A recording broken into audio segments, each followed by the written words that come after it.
Hi, it's Crystal with Reward Your Appetite Catering, and here's another helpful tip.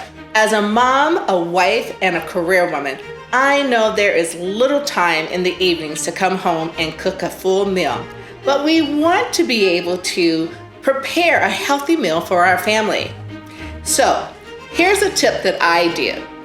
I love whitefish, and a simple way to prepare it is En Papillote. Essentially, you take that fish and you cook it in parchment paper.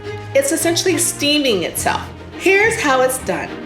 You take a piece of parchment paper and you cut it into the shape that you want to use. I like hearts and squares. I open it up and I lay in there a little piece of butter, some shallots, parsley, lemon, and a little bit of white wine, about a tablespoonful. On top of the fish, I like to add a spread. It's basically a paste made of garlic, coriander, thyme, and olive oil. I sprinkle a little salt and pepper on top of that. I close it over with the other end of the parchment paper.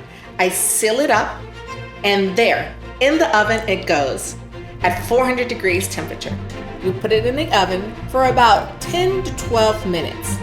Once you remove it from the oven, you need to let it rest for at least 5 to 7 minutes. Now that's a quick and easy way to make a healthy dinner for your family, because while that's cooking, you can whip up a starch and a vegetable, and a complete meal is done within 20 to 30 minutes. Cheers!